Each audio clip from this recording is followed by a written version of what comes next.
Bear markets and recessions are scary. They don't feel good. It's a total show out there.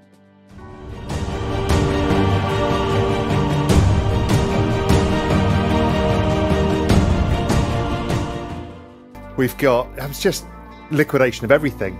And it's interesting because it's spilling out into the macro world as well, obviously. It's like stuff like oil, which was like the last thing that was holding up the inflation narrative, is starting to get properly clocked. Everybody, in every position is about to lose money.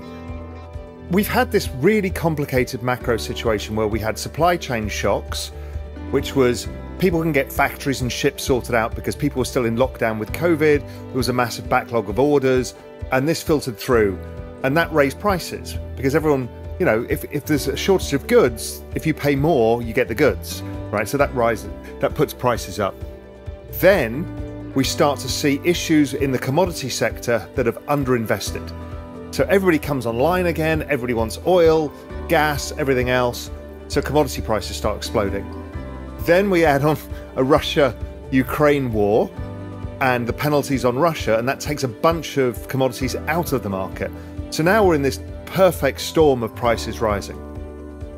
Now that hit crypto. It started as soon as inflation happened, because if you think of crypto as a groundswell movement, basically the dollar cost averaging by average people who are in the space had started drying up, and we saw all the on-chain activity basically flatten out. And we've been in this sideways sloppy range because we've seen no network growth across the entire ecosystem.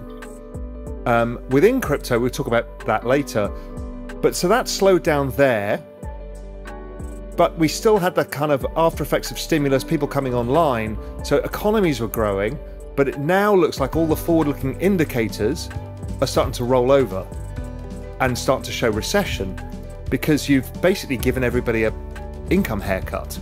So discretionary spending is going down the toilet. We're seeing it in things like restaurant spend. We've seen consumer credit going up, so people are desperately trying to borrow money to maintain their expenditure plans.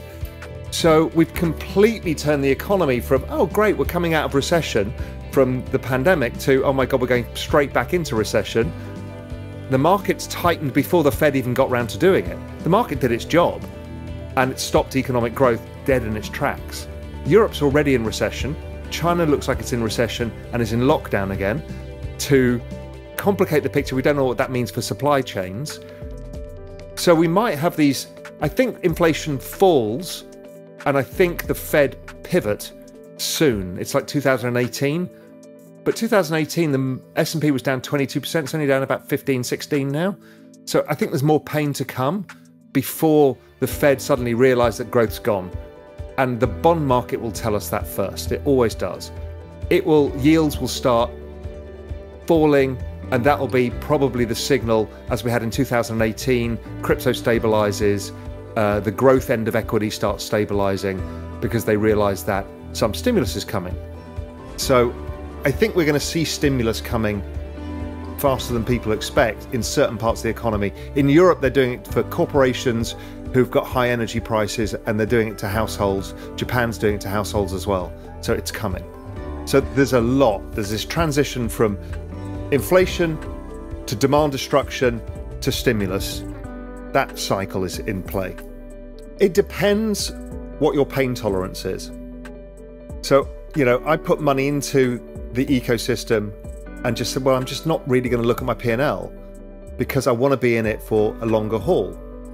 Is that the right move? Because in the cycle in, which one was it? 2013, I bought Bitcoin early 2013 and sold it into the rally in 2018, but too early.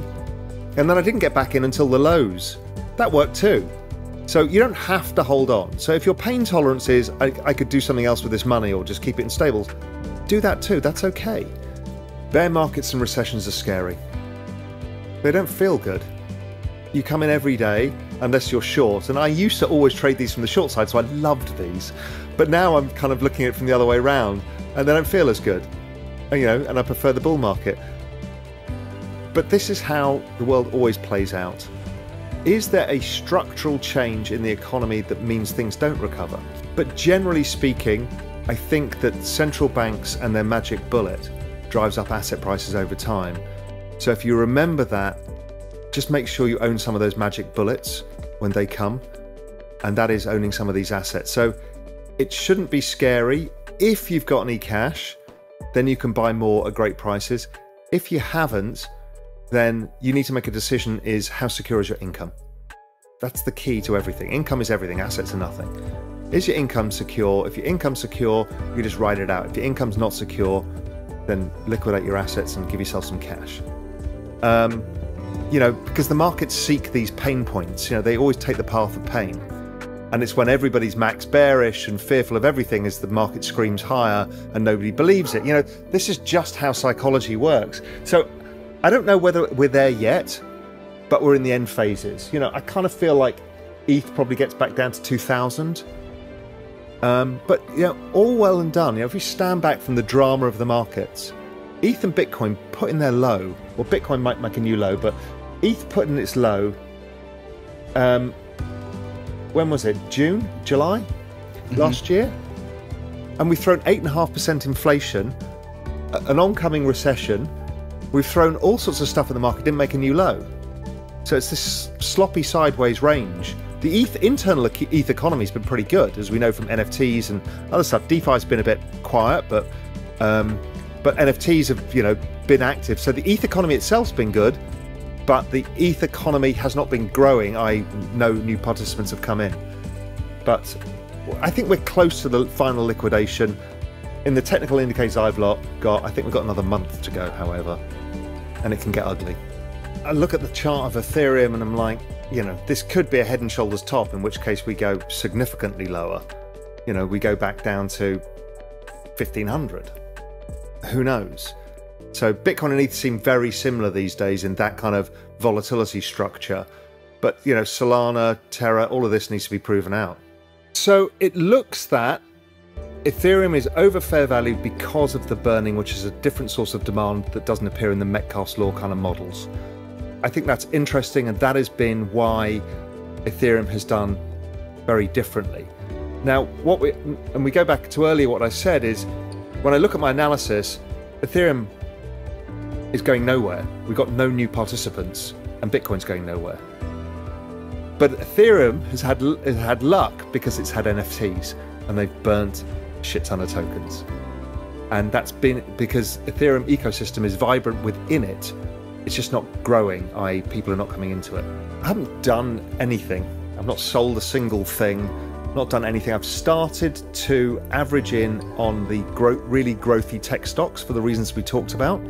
Yeah. Because into the carnage, if I'm right and this is a super trend and a super cycle, then you want to be owning this stuff for the long run. Now, which companies are going to succeed or fail, we don't know. So you buy kind of baskets of stuff, you know, much like you might do if you wanted to capture the movement in crypto. Crypto's the same, is, you know, you've got to be, if you believe that network adoption continues, then this is when you should be buying.